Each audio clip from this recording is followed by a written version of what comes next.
Hello everybody, good morning and welcome to the United Stand. This is our reaction to Erik ten Hag's first interview as a Manchester United manager. And the headline I would say that I would pick out, because there's loads to talk about. The most interesting thing for me was actually his, I think when you sit and watch somebody, you start to understand their personality. And I think there's some big hints about Erik ten Hag that some people may not have picked up on in the relation to his personality. He's quite stern. I notice a lack of sense of humour, which is not necessarily a bad thing. But the big line that came out is that we're playing at the theatre of dreams. We have to entertain. And echoes of Sir Matt Busby and echoes of Sir Alex Ferguson there in relation to his obsession. His obsession. And then there's a line in here that we'll go through in a minute. We're going to go through the press conference and everything he said. But he's an obsessive character. You can definitely pick that up. I've got to say, it's the first time I've watched interviews with Ten Hag. But I think when he's sat there as Manchester United manager, talking about Manchester United as Manchester United manager for the first time, which is what we've just seen there, you really start to resonate and understand the character. We all knew Van Gaal, we all knew Mourinho, but when they became Manchester United manager and it became your club manager, you really start to analyse them more. And I think that my impressions of Erik ten Hag is that I think some people will say his English isn't great. I just think that's somebody who's not used to using English every day. His vocabulary is very good. He used words that people who are not fluent in English would not use because they wouldn't understand them. So I just think he needs to get used to that. I never understood why people thought his English would be bad. But look, I think he comes across as somebody, and I said lack of sense of humour there, and some people may take that the wrong way, but what I mean is I think he's perfect for what Manchester United need. I think he's going to be a disciplinarian who is obsessed, and everybody has to work to his standards, and if you fall short, you're in trouble. And his standards are obsessive. So if I was a United player who thinks you can have a little bit of a joke and a play around at training, you're not going to get that. I don't think he's the sort of manager that's going to have favourites. I don't think he's the sort of manager that's going to be, I'll have a laugh with you, I'll have a day off. I think he's relentless in his pursuit of excellence. And I think Manchester United have now got this manager. I'm not saying he's like Conte or Pep or anything like that. But look, we'll have a laugh and we'll have a beer when we've won something, but we're not here to have a laugh every day. We're here to work, and you better bloody impress me. And this is what I've wanted. And I don't know whether anybody saw it yesterday before we go through the clips. Let me just... sad to think I was more interested in City winning the league, says Oliver. Quick question mark. I really wanted to sit my clip. You can do it on Wednesday, Daniel. That's absolutely fine. I think that... I don't know whether anyone saw the clip yesterday when Ten Hag was coming out of the Selhurst Park, and the Sky reporter was trying to get a word with him, and the security guard pushed him away, and the Sky reporter was, well, it's almost, do you know who I am? I think as a Man United manager, you should be talking to your viewers, to your fans. And it was like, well, actually, why should he talk to you? Why? He's not the Man United manager yet. They've just lost the game. Why should he be talking to you? I like that. I don't want the cosy relationship with Monday Night Football. I don't want him on Monday Night Football with Carragher and Gary Neville. I don't want him on a WhatsApp group with ex-players. I don't want that. I want what Klopp's got. I want what Pep's got. I want what Conte's got. I want that distance and respect. He's here to work and do a job. I think United fans are tired of the friendship relationships with the media. I think it's time to go to work. United are at the bottom of the barrel. That previous chat was absolutely spot on. We were basically supporting Man City yesterday and Brighton because our own team is so bad. We need other people to do it for us. This needs to stop. So let's go through Erik ten Hag's interview. Good is not good enough. What a comment. Yes, Nick. There was a few absolute bangers in there, which we'll go through. Watching Barcelona in Sydney on Wednesday, we'll be taking a sign for De Jong to join United. Doing my bit, says BOM. Thank you very much. And welcome to Members Club Austin T. So look, I just want to say as well, there is a press conference with Erik ten Hag at midday. So we'll be live again at about 12:30 because he's going to take questions from the press. So the way we're running United Stand today is it's very much a positive morning and afternoon. It's Erik ten Hag day. I'm not getting involved in any negatives. I will bring you a bit of transfer news in a minute. There is a massive amount of stuff that's come out this morning in relation to more leaks and stuff like that. Really good stuff. I'm ready to talk about it, but we will probably do that on the 8 o'clock show tonight because there's so much to get into, and I don't want to poison what Erik ten Hag is saying with what these prats from the last year have done. I mean, basically, some of the rumours is just bullying. bullying going on in a United dressing room, and it's disgraceful. But we'll talk about that at 8 o'clock, because I want to focus on Ten Hag. I said this last night, once the season's over, we've got Europa League football. It's been a horrible season. We now look forward. I hope Ten Hag is a total psycho in the locker room, says Jon. You know what, though? I don't think he's a psycho, but I think if you watch that interview back, and if you watch him in his press conference, I'm looking forward to seeing how he deals with the press. He's not there for jokes and laughs. He's there to work. And I don't necessarily think he's the sort of guy... I mean, Mourinho, I'd love to go for a meal with. I'm not sure I'd like to go for a meal with Erik ten Hag. He seems very intense. Very intense. And, you know, I've had managers, I'm sure you've had managers, and I'm talking about in your work life, teachers, whatever. Some of the better teachers and some of the better people you learn from are people like Ten Hag, who... You know, it doesn't feel like there's a personality there. They're just obsessed in getting the best out of you. Whereas other people, they get the best out of you in a different way, and they can be almost your mates. And I think with Ten Hag, we're getting this obsessive character. And I think it's what this team needs. Just finished watching his interview, no nonsense and straight to the point. I loved when he said, "I'm not a dreamer, I live by the day." Impressive. Well, let's go through some of his comments, because that's what we're all here for. So basically, he started off, he said, "I'm excited and look forward to restoring Manchester United to where we need to be. The first thing we need to do is look at where we are right now. We're not in a good place. It's a very big challenge. We need to build a unified, constructive team that's pulling in the right direction. We must entertain. Fantastic football but we must win, and that's the principles he's coming out. Didn't like Whitwell's feature on Ralph, says Daniel Kirk. We'll talk about that later on, Daniel. I don't want to go on about Ranić or anything else. We're talking about Ten Hag at the moment, but we will be going on that, Daniel, on the 8 o'clock show, because there's so much to talk about: backbiting, spitefulness, all sorts of stuff. Subad, thank you very much. Welcome to the Members Club. Do remind me to talk about the transfer news, because we've got a couple of bits that I think you'd be quite interested in. Yeah, fantastic football is really important, but we must win. He was asked about why he's not had a break and come straight into this, and he said, look, you have to prepare.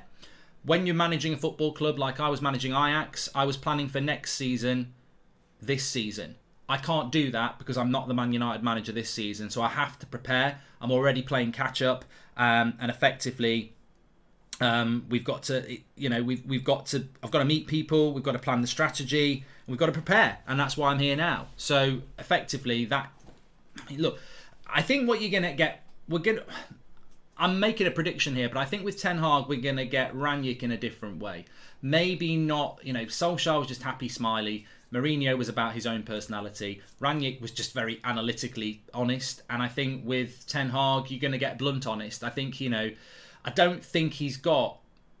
It's very early days with Ten Hag, but I don't think he's got the filter to not... He just seems very abrupt in a good way, in the sense that why, you've had no break. Why? Well, because if I was the manager now, I'd be able to plan for next season in February, but I can't do that. So I've got to come in early now and prepare and do the strategy. So for him, it's very logical. And I think that logicalness is very important to fans, because we get explanations. And I think one of the bad things of United under the Solskjaer era was a lack of communication. We were treated like mushrooms and kept in the dark, fed on shit. And I think that, again, in Ten Hag, it looks very positive. I'm a tad worried about Ten Hag referencing our second place finish. We're going to talk about that, Julian. That squad that finished second had no credibility. Yeah, I agree with you on that. Suraj, welcome to the Members Club, and welcome Reese as well. Thank you very much for joining. So he was asked about what his long-term vision at the football club is, and he said, look, we've got to accept the now, but 1 year ago, as someone just said there, 1 year ago we were second. Potential is there with this team. It's a process and it will take time, but we've got to work hard on the right philosophy. Now, there's a few things in there that might alarm people. Process harks back to Van Gaal. Second place harks back to Solskjaer. I think the worst thing any Manchester United manager can do is look back, because the fans know the last 9 years more than Ten Hag. The interesting thing about Ten Hag is he's never been to Old Trafford. So I don't know what our fans are going to, these top red fans, what they're going to call him, a plastic. If you've not been to Old Trafford, you're a plastic fan. I mean, Ten Hag's our manager. He's never been to Old Trafford. I'm joking, of course, but what I'm saying is that, he probably doesn't understand the last 9 years like you do, or I do, because he hasn't lived it as a United fan. He's not a United fan. He's not been to Old Trafford. So he probably hasn't watched Manchester United in depth over the last 9 years. So I think it's interesting that he references a process. That's fine. I think that's just a word. It's probably the same reason Van Gaal used the word process, because it's not that English is not their language, so process can mean a lot of things to them. It's a rebuild basically, which it is.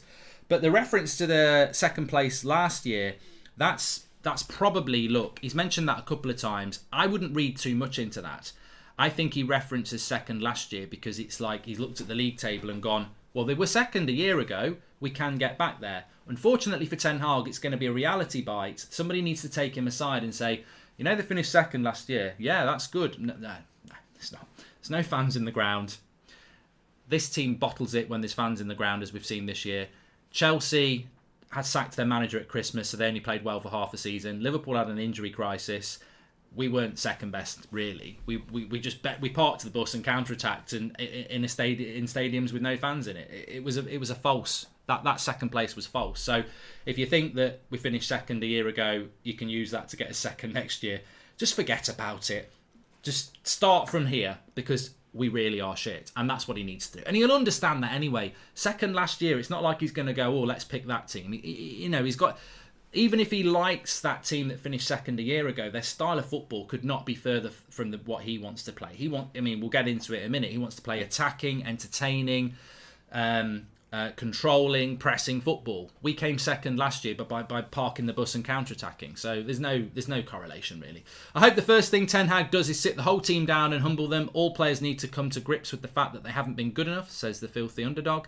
Expectations need to be low next season. Priorities to start playing consistently good football before we even think about challenging for anything, says Reese. And watching morning video, Bruno became player like Bogas in Ajax, who also play in a similar position, says Jay. Yeah, thanks for watching that video, Jay.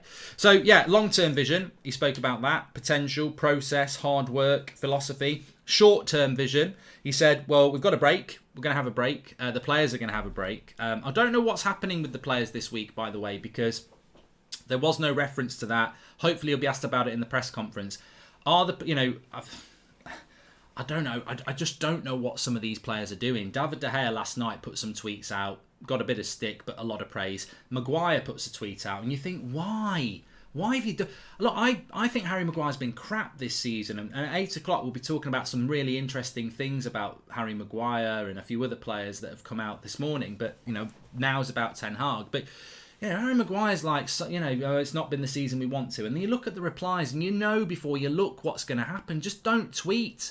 What was the point in putting something out last night? You're just going to get a load of abuse. But what I wanted to know was from Ten Hag, and I hope somebody asks him on the press conference at midday, are the players going to stay back for a week to talk to him? Because a lot of them think they're going on holiday now. So I wonder if Ten Hag's going to meet the players before the end of the month, because he goes on to say that, what's the short-term goal? He says, well, a break, and then on the 27th of June, which we knew about last week, pre-season will start with the players that can come back. For Hag, says Hoffen, welcome to the Members Club, Ian. And then he went on to say, and look, this is a big bit for you, isn't it? He said that certain positions will need renewing, but there is potential with this squad. So, look, and very, very important that United have been very, very, very clear that we will be active in the transfer market, which we will. Welcome to the Members Club, Daniel Lee. Rangnick said it, the club's acknowledged it, and the manager says it now. We've got to renew certain positions in that team, and that has to happen. Interesting that Badder says Ten Hag will flop. I'm going to answer that question towards the end. 6 Hag, says Hoffen. But there is potential. Just on transfers, by the way, this is normally our transfer show at 10 o'clock on a morning. And obviously we're talking about Erik Ten Hag's first interview here, digesting what he said. On transfers, I tweeted it out last night. Calvin Phillips, Ten Hag has been given a list of players. Richarlison's on there, Nunez is on there, there's a few other players. Calvin Phillips was on there. United have basically got Calvin Phillips as one of their options. Ten Hag is not actually convinced about Calvin Phillips, and that is probably the reason Man United will not go for him. But with Leeds staying up, it's highly unlikely anyway. But Ten Hag was not hot on Calvin Phillips, so that's very unlikely to happen. On Timber, the situation with Timber this has been verified again this morning, that we are in discussions with Ajax and with Timber for Timber to come to Manchester United. So I still think that will happen. It's not as advanced as some people want you to tell you, but conversations are going on. Perhaps Ten Hag is referencing last year's result as what wrong with them this year, says Peter Fahey. maybe. He was then asked about the players. He said, look, it's exciting. It's a new start for me as well. We start from zero. I like that. We do start from zero because we start from zero. Because he was talking about how with Ajax, he was there, successful for 4 years, built a rapport, understood the team. Now he's at Manchester United. It's brand new. As he admitted, he's never been to Old Trafford before, so it's all brand new to him. It's brand new for the players, and we start from zero. And that means something completely different. I don't know anything about desk rumours, Sean Byrne. That means something completely different as well, because not only is Ten Hag starting from zero and the players are starting with zero because there's no relationship, the club is starting from ground zero as well. We are crap. We can't go any lower than where we are, really. You know, celebrating Man City winning to stop Liverpool winning quadruple, hoping Brighton beat West Ham because we can't. I mean, how embarrassing yesterday. If we beat Palace, we're in the Europa League. We just never looked like we were going to beat Palace. Brighton got us into the Europa League. It's embarrassing. We are at zero. So Hoffen's still going. He's gone 8 Hag, 9 Hag, and he's going to hit 10 Hag in a minute. So then he was asked about his expectations. This was probably one of the better bits of his interview. He said, I have very high expectations for myself.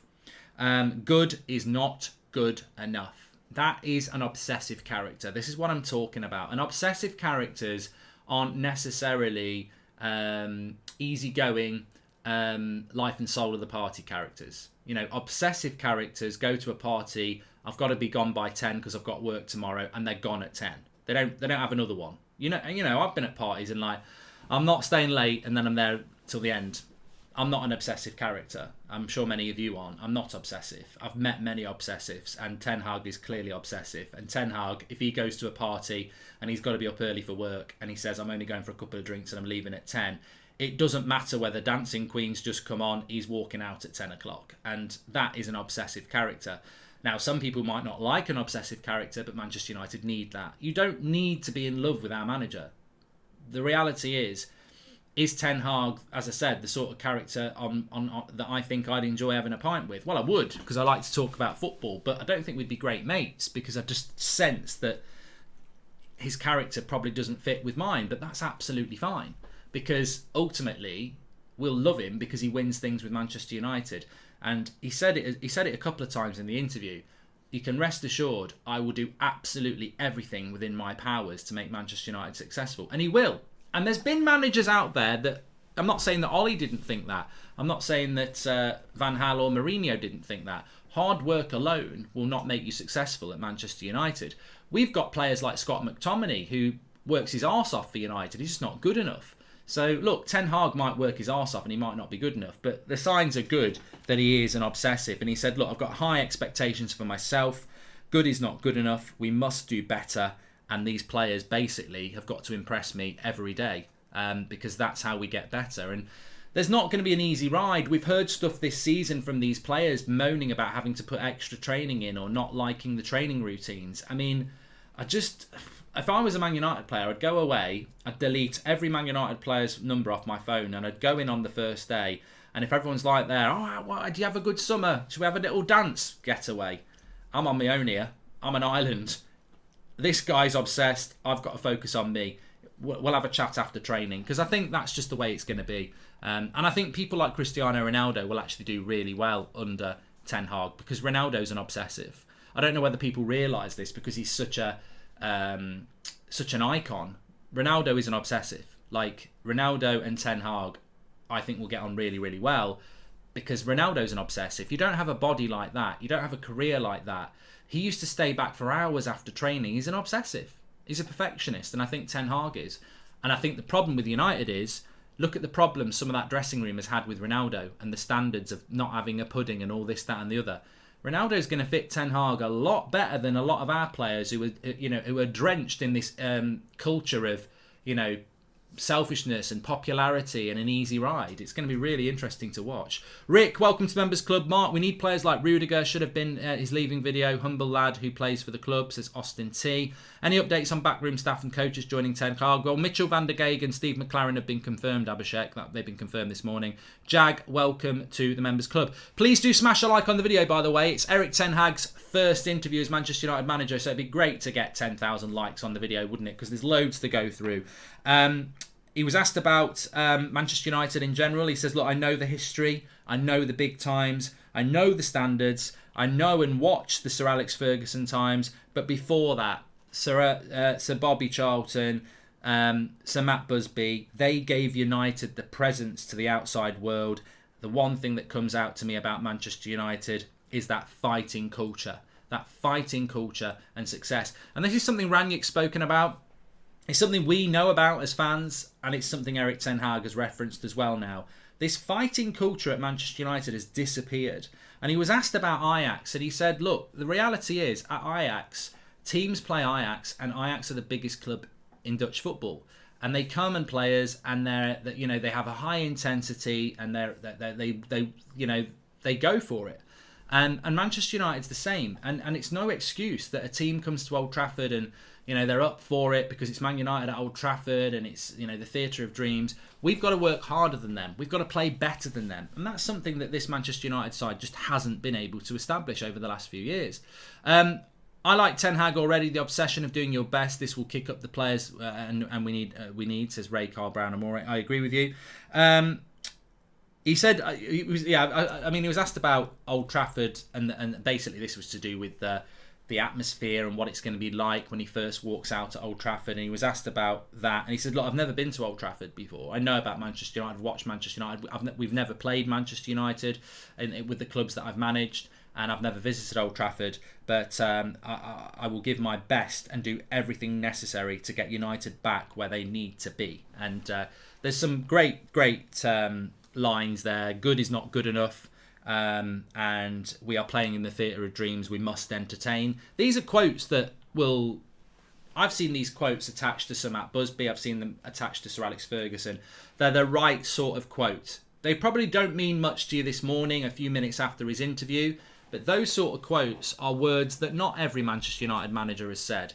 And it's great that that's come out right at the start for me. We're playing in the theatre of dreams. We must entertain. That's a quote. That's his quote.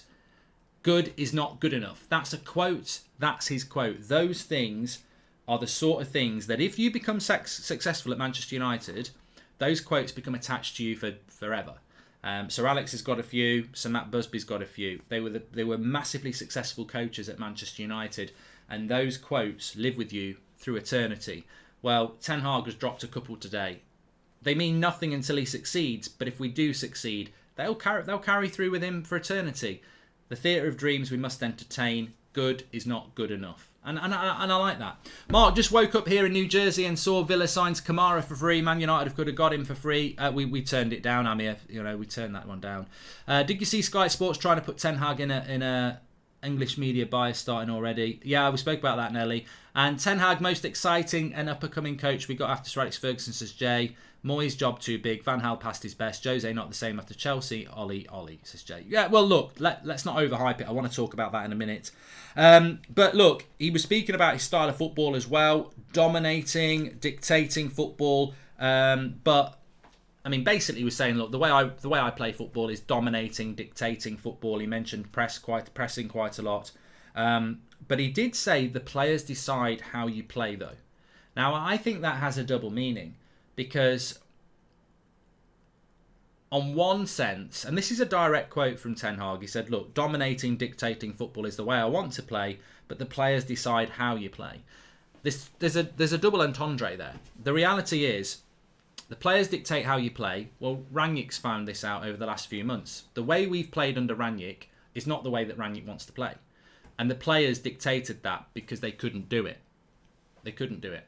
And they didn't want to do it. So when Ten Hag says, look, I want to play dominating, dictating football, we knew the way that Rangnick wanted to play football and it never happened. So it's very clever of Ten Hag to drop in there that the players decide how you play. Because a coach, it's a bit like taking a horse to water. You can take a thirsty horse to water and you can leave it in front of the water, but they've got to drink it. And Ten Hag can coach this team and in the philosophy that he has of playing high pressing, dictating, dominating football. But if the players aren't good enough to do it, or they don't want to do it, or you don't have the players to do it, then you're not going to do it. And I think that is you can almost say it's a three-pronged message to the fans and the club. To play this dominating, dictating football, I need the players to do it. I need the players to be able to do it.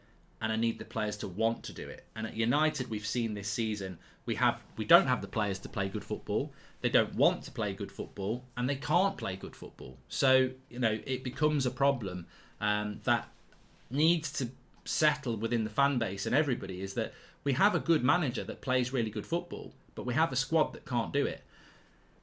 That's the blunt line. That's the takeaway, isn't it? People think, we've got Erik Ten Hag, we're going to start playing like Man City or Liverpool, or hopefully a fusion of the two, and we're going to dominate Europe. But we don't have the players. We don't have the players. It's about the structure. It's about the players. I look at that Man United side, and I don't see a team that can play the way that Ajax play, or Liverpool play, or Man City play. So we've got to deliver him the players. 1 or 2 players might improve under him. I mean, hopefully 4 or 5. But ultimately, can Harry Maguire, Victor Lindelof, Aaron Wan-Bissaka, Scott McTominay, Fred, even Bruno, Rashford, can they play the way Liverpool play, or the way Man City play, or the way Ajax play? I don't think they can. I don't think they can. I think they suit counter-attacking football because that's their limitation. I don't think they can play the brand of football we need, and therefore he needs the right sort of players, doesn't he? Why is Luxhurst name-dropping Bay against Maguire but won't drop the name of players who called Ralph Specs and Alanga Teacher's pet? Says Asher. Probably because he's getting the information from them and doesn't want to call them out. Look, I'm going to talk about that at 8 o'clock tonight, but effectively one thing that's absolutely made me very angry this morning is that Samuel Luckhurst has put an article out about leaks in the dressing room where one player has basically been calling Rangnick Specs behind his back, which is bullying. And even Luckhurst said the player doing that should be kicked out, not given a new contract. Well, I can figure out who that is. I can figure out who that is straight away. Doesn't mean they've got a new contract at the moment. Means they want a new contract. Think about it like that. And think about Alanga as well. It's not hard to work out who it is. And it's not hard to realise why Lucas won't put the name out. But it's bullying. They should be kicked out of the club. Mark, the people around me at the ground have a slightly worried these players will turn on Ten Hag, start complaining he's too strict. Zero trust in them, says James. 100%. 100%. In that very same article from Luckhurst, he says that unfortunately the Vipers are still slithering in that dressing room next season because they're not getting rid of them all. There's going to be a lot of Vipers still at that club, and they won't like Ten Hag because he's going to be very strict. They're going to have to completely change their character to work under Erik Ten Hag. But he spoke about we've got to be ready, we've got to be more highly motivated. And he spoke again about his style of football being about pressing and developing young talents. And look, I think we're lucky this morning. We've had a really good interview by the club with Erik Ten Hag, his very first interview. We've got a press conference with Erik Ten Hag at 12, which I'm going to be watching, and we'll be live again just after to talk about that. And I'm sure he'll get more difficult questions. And again, for me, this is about, and I'm sure it's the same for you, it's about assessing our new manager, starting to understand the relationship that we have with him as fans. And as I said, I don't think he's the easiest manager to look at and listen to and go, oh, he's so charismatic. I don't think he's charismatic. And I don't care. I think he's obsessive. And I think we need that. We need a coach. I don't need another Mourinho who was, it was about Mourinho. We don't need another Ollie who just smile. It's like that Naked Gun thing, isn't it? Everything's fine and behind him the house is on fire with a big smile on his face. We don't need Van Gaal who was past it and, to be honest, a little bit of a pantomime act, wasn't he? Let's be honest. Moyes was out of his depth. So give me an obsessive football. I mean, at the end of the day, it's very clear that Erik Ten Hag just wants to manage a football club and get them playing good football. I don't need him to be a charismatic coach. I need him to be an obsessive coach. I need him to be a footballing coach who knows what he's on about. And United and Ten Hag fit each other perfectly. Whether it's going to work, and I will give you my prediction here because I think it's very important, because these are the type of videos that you come back on and look at in a couple of years' time and go, God, I couldn't have been more wrong, or I was right. I can't guarantee, and I don't think any of you can guarantee, that Erik ten Hag's going to be successful. Where I see the positives are in the things he says. We've got to entertain, we've got to dominate, we've got to dictate, we've got to press, we've got to work really hard. I'm going to work really hard to make this a success. He says all the right things. He's got a CV of good football. So that's a big tick in the box. And his obsessive character means that we've already seen it. He could be on holiday and he's working hard. The negative is, and it's not his negative, I'm not going to say negatives like he's never managed in England before, because Pep never had, Klopp never had, there's Conte never had. There's plenty of managers that have been successful who've never managed here. There's plenty of managers that haven't been successful who've never managed here. The biggest problem at United, above any, before anybody says, oh, I wonder about whether he can deal with Man United, or all that nonsense. Maybe he can, maybe he can't. The biggest problem is that squad. I mean, we just watched us against Palace yesterday, Brighton a few weeks ago. All season, this team is terrible, and it's poison, and it's cliquey, and I think it's almost like if he could start that team. Basically, if United said everybody goes and 25 new players come in, I think he'd have a great chance of success. A clean slate with 25 players that he wants. And I'm not talking Messi and Ronaldo and everyone like, or Neymar. I'm saying like 20, a squad that reflects what we've got now, but they're all brand new. If everything was brand new, I would be like, I'm confident. What worries me is that a leopard can't change its spots. Some of these players are surrounded by people telling them how great they are, and they're absolutely terrible. And they're going to come back in pre-season with the same rod up their own arse. I'm selfish, I want to be this, that and the other. And then next season, when they're on the bench again, or they're dropped, or they're substituted, the little bitching will start again. And that he's 100% going to have to put up with that. And Ranić's going to tell him about that. And I'm sure Murta will tell him about that. Unfortunately, Ten Hag is going to have to go into next season with poisonous players. You can't get rid of them all, because ultimately we'd have no squad left, and we can't. It's impossible. I don't even blame Murta. I don't even blame Fletcher. I don't blame Ranić. I don't blame Ten Hag. You could blame recruitment over the last 9 years, which supersedes all of those names I've just mentioned, because they've not been here. But he's going to have to go into next season with poisonous players, and whether those poisonous players can cause him problems, of course they can. What he needs to try and do is get Van der Beek back, get 4 or 5 players in loyal to him. He's got coaches loyal to him. Get Ronaldo on board, get a few of the other players on board, so that the toxic element becomes outcasts, basically. The problem this season is that the toxic element has got a massive say in that dressing room. It will be there next year, but you need to make it so irrelevant that basically that toxic element realises it's got to go, or it's got to change. And I think that's going to be the big test. Looking at the interview, we can say Ten Hag will look anyone in the eye and say, who the hell are you? Off you go. Things happen my way or no way, says Akshay. And that has to happen. What's the point of releasing a story about player toxicity and bullying when he's not even going to put Rashford's name in it? Still a protected species, says Julian. Well, I mean, I didn't say it was Rashford. Imagine if Liverpool won the quadruple, Arsenal got top 4 and we ended up with Poch. Been a bad season, but just glad we actually ended up with Ten Hag, says Shahid. Mark, I've been watching this channel for 5 years now and I love it. Congratulations on all you've achieved and all you've come in the future. Thank you, Ian. And Mark, our new manager will not tolerate any of this soap opera nonsense. Any distractions will likely be kept away from the squad, says Jacob. Yeah. I don't think you're going to get that sort of soap opera thing. He's there to manage, and that's what he's here to do. Please smash a like on the video, by the way. We've got loads of people watching. We're going to be doing part 2 of this when he does his press conference at midday. So we're going to be back live in about an hour and a half anyway. I've also pinned to the top of the chat United Stand Members Club. If you want to become a member, click the join button. We've had our latest exclusive video is Timber compared to Torres. There's a few others as well. You get your badge next to your name. So thank you very much for supporting the channel. And most important of all, we're in for the biggest summer we've ever had. So much is going to be going on.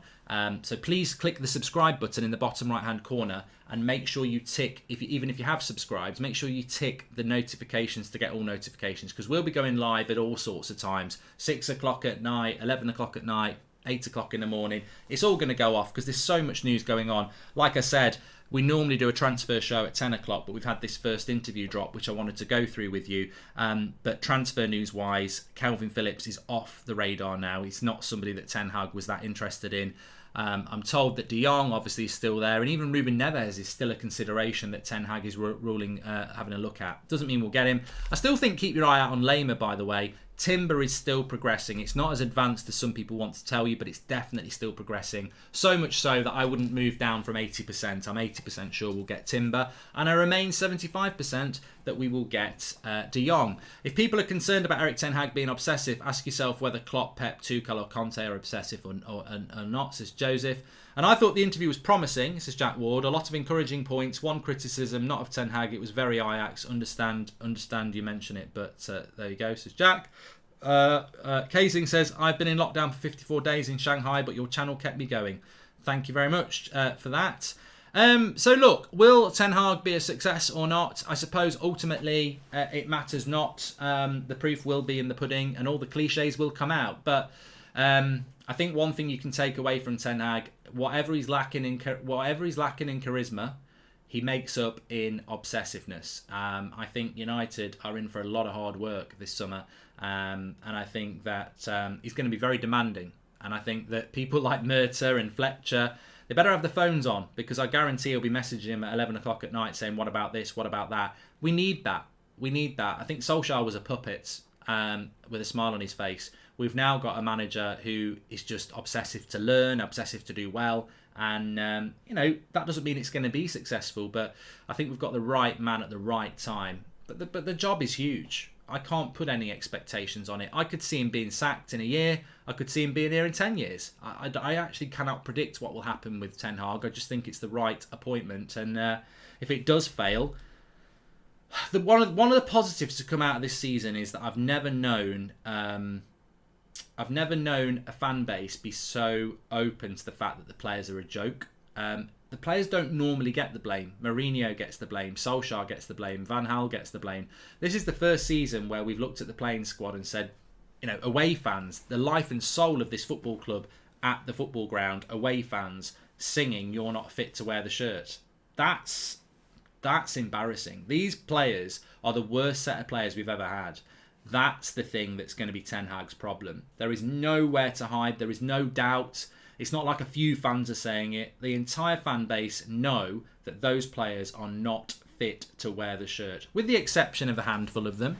And that's going to be Ten Hag's biggest problem. Can he turn that around? Can he get rid of enough of them? We'll have to wait and see. Anyway, look, I'm going to be back straight after midday. We've got another press conference. This time Ten Hag's going to be facing the press, so I think it's going to be even more in-depth. He'll be asked more direct questions. He'll probably be asked about direct players. I'm sure he'll get asked about Ronaldo. He might get asked about the goalkeeper.